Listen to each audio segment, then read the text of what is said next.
Assalamualaikum warahmatullahi wabarakatuh. Selamat malam Bang Andi dan abang-abang yang lain. Ini testimoni saja. Setelah saya mengerti metode DN, alhamdulillah Bang Andi, banyak perubahan besar yang terjadi dalam kehidupan saya. Tapi perubahan itu ke arah yang positif. Alhamdulillah, terima kasih Bang. Kemudian saya ingin juga mohon pencerahannya setelah mengamalkan DN Bang. Ini yang saya alami pada saya itu sering sekali tubuh ini seperti ada gemetaran, ada apa, kemudian ada goyangan, seperti ada yang bernapas sendiri di dalam. Tetapi semua itu memang saya sadari. Kemudian yang saya tanyakan itu apakah itu pengaruh murni dari DN atau ada gangguan lain Bang. Ini yang sering saya alami di aktivitas sehari-hari. Tidak hanya waktu santai saja, itu terasa daya. Kemudian juga setelah daya itu ya ada kepemahaman-pemahaman begitu. Yang saya takutkan ini itu ada kekeliruan atau kejanggalan pada diri saya. Terima kasih. Itu saja dulu Bang. Assalamualaikum warahmatullahi wabarakatuh. Waalaikumsalam warahmatullahi wabarakatuh. Jadi begini Pak, semua pertanda adanya energi, adanya daya itu kan ada reaksi. Ada pertandanya ada energi, ada daya, ada reaksi, ada tanda, macam-macam lah. Ya contoh, orang mati dan orang hidup, bedanya apa? Mayat itu orang mati pasti tubuhnya dingin. Kalau orang hidup hangat, ya berarti kan masih ada daya. Sama juga mesin, mobil, motor. Ketika hidup pasti ada getaran, pasti ada panas, pasti ada guncangan, getaran halus. Itu pertanda sudah ada listrik ya. Jadi dari situ sebenarnya tanda. Begitu juga kita tersambung kepada Allah, pasti ada tanda. Orang yang sadar kepada Allah dengan orang yang gak ada sadar kepada Allah pasti beda, ada tandanya. Jadi itu kita belajar dari kisahnya Nabi Musa. Nabi Musa itu ketika dia hendak menyaksikan Allah, ya Allah tunjukkan dirimu, aku ingin tahu siapa diri Allah yang sebenar, Allah itu yang mana, aku mau tahu dirimu ya Allah. Ketika dia minta, di situ Allah berkata, apabila gunung itu sanggup dengan cahayaku, maka akan kutampakkan diriku. Akhirnya ketika ditampakkan cahayanya, gunung itu hancur ya, dan Nabi Musa jatuh pingsan.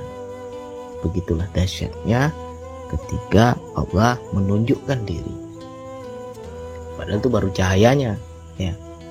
Jadi disinilah kita harus belajar bahwa koneksi dan ketersambungan itu ada rasa. Apalagi contoh yang lain, orang beriman ketika disebut nama Allah bergetarlah hatinya. Kenapa orang beriman itu ketika disebutkan nama Allah bergetar? Berarti di situ ada koneksi. Mungkin sangat sering kita mendengar nama Allah yang gak ada getaran, gak ada kita getaran. Tapi ketika kita ada rasa sambung, ada koneksi, daya itu akan muncul. Seperti bergetar, merinding, ya. Apalagi di DN. Di DN ini kita membahas tentang kesadaran jiwa. Kesadaran jiwa ini yang bisa terkonek kepada Allah. Allah nggak bisa kita konek dengan yang zohir, harus dengan yang goib. Ingin bertemu Allah ya, temuilah dengan yang goib, dengan kesadaran jiwa kita. Jadi ketika kita ada rasa sambung kepada Allah, di situ akan ada reaksi. Reaksinya seperti apa? Bisa jadi bentuk getaran, bisa jadi bentuk daya, bisa jadi bentuk tarikan jiwa. Ya mungkin teman-teman lagi duduk, tubuhnya bergetar sendiri, mengayun, apalagi lagi santai duduk, tiba-tiba seperti terbuka ubun-ubun kita, seperti kesedot, macam-macam lah. Jadi di situ daya, seperti pakai helm, ya kan? Perasaan kok kepala saya membesar ya bang, kayak pakai helm. Ya itu juga daya. Jadi sikap kita bagaimana bang? Kalau kita sedang merasakan daya itu tandanya kita sedang terkoneksi kepada Allah. Itu tandanya kita sedang nyambung, merasakan kehadiran Allah. Ya, terkadang ya kita nggak connect ke Allah, tapi daya dulu kita connect.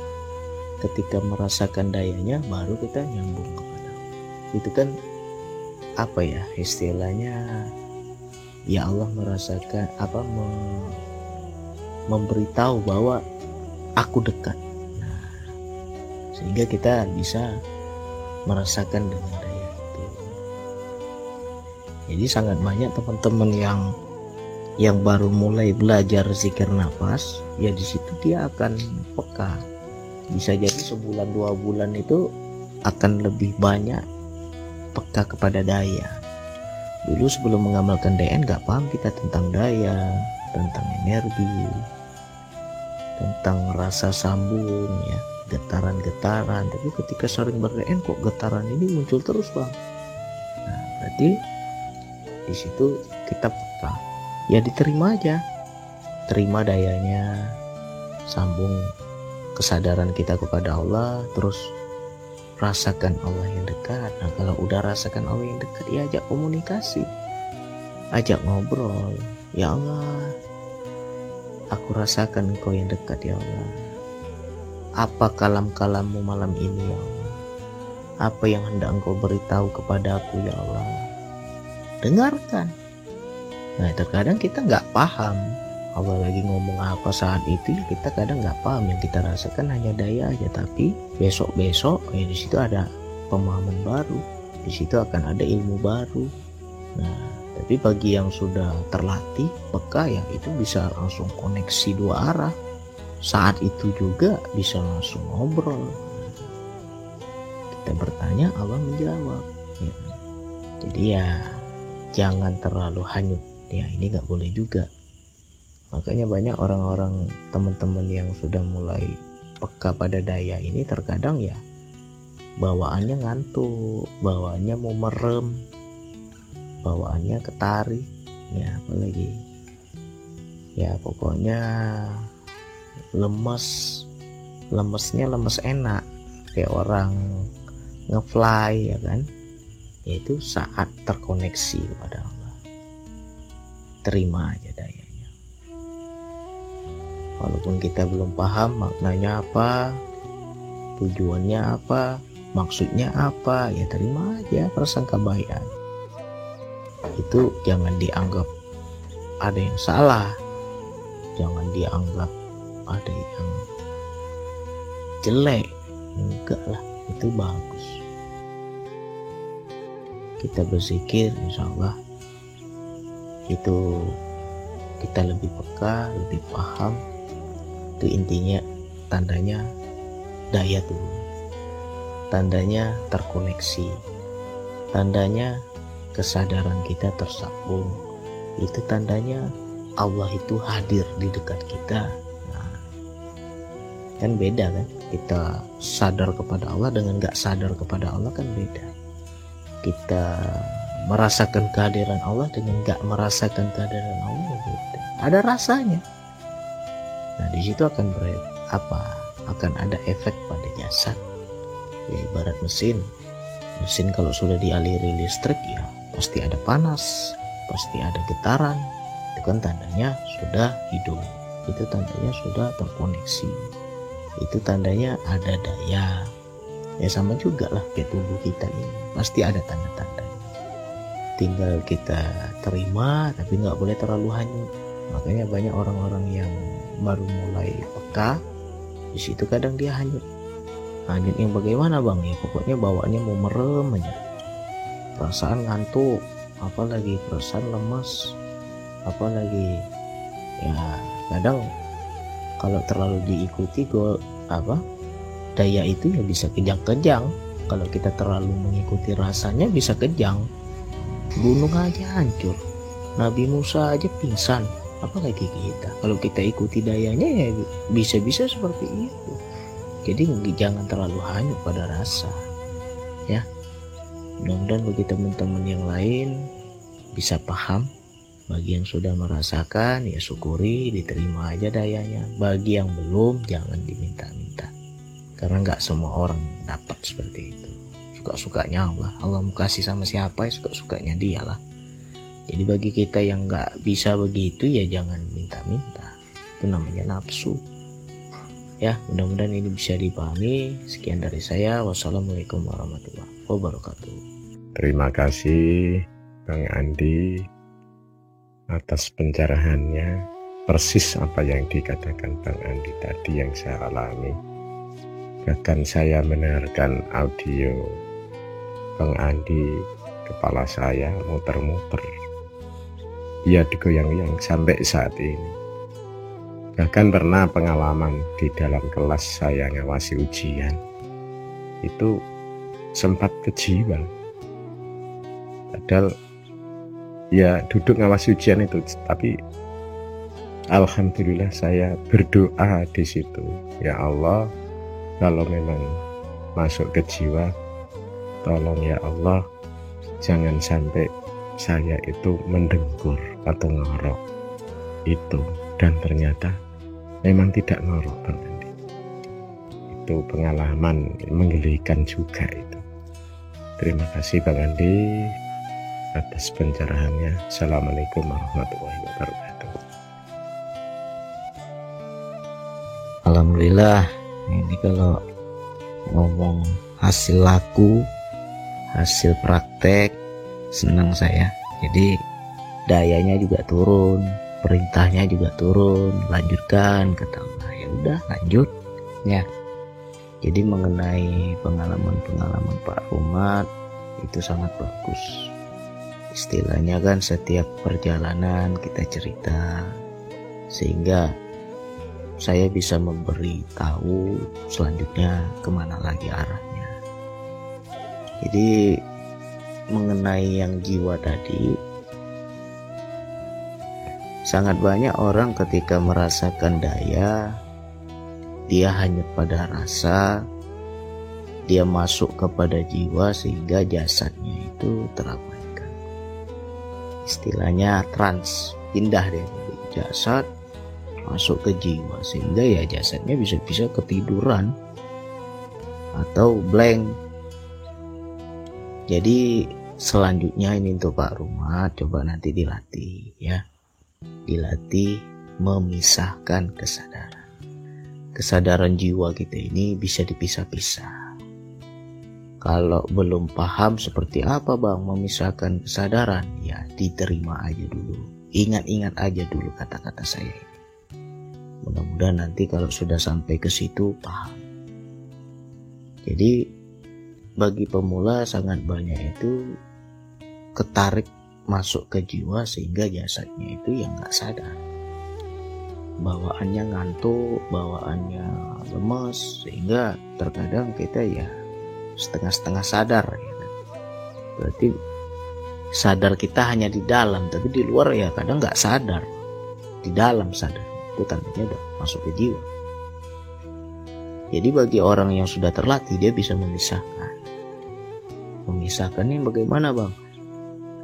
Di jasad tetap beraktivitas seperti biasa, tetapi di jiwa berduaan dengan Allah. Di jiwa, jadi dia kesadarannya itu ada dua, satu di jasad, satu di jiwa, maksudnya gitu.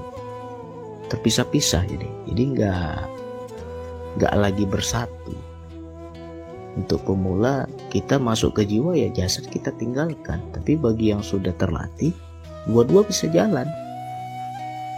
Jadi di jasad ini beraktivitas seperti biasa, tapi di jiwa tetap bersendirian. Ya, itu yang bisa dibilang sepi dalam ramai, ramai dalam sepi. Ya kan? Kita dalam kondisi ramai, kita sedang bersosial, kita sedang di pasar atau lagi kerja, ramai, tapi di dalam sendiri dia. Berarti orang tersebut sudah bisa memisah-misahkan. Nah, nanti akan ke situ tahap selanjutnya. Yang penting dilatih terus. Nanti ya itulah wilayah sir. Orang nggak tahu kita itu sedang komunikasi sama Allah. Orang nggak tahu kita itu bersendiri di dalam. Orang nggak tahu bahwa kita itu yang berduaan dengan Allah. Yang orang lihat zahir kita ya beraktivitas seperti biasa, tetapi di dalam masuk ruang kosong, di dalam berduaan di dalam Allah. Nah, jadi di situ terkadang luar biasa kesadaran jiwanya. Nanti pelan-pelan saya buka. Yang penting cerita dulu pengalamannya, cerita dulu step by stepnya sampai mana. Kalau nanti memang ada perintah, kamu cerita, kamu babarkan, kamu kasih tahu, ya saya kasih tahu. Ya, Pak Rumad kan sudah menceritakan, makanya saya juga diperintahkan kasih tahu selanjutnya seperti apa. Ya, ini mudah-mudahan menjadi motivasi untuk kawan-kawan yang lain. Coba diingat-ingat pesan saya, pisahkan kesadaran. Kalau nggak paham seperti apa memisahkan kesadaran, diterima aja dulu. Diingat-ingat aja dulu. Besok-besok insya Allah kalau udah sampai ke situ. Ya, sekian dari saya. Wassalamualaikum warahmatullahi wabarakatuh.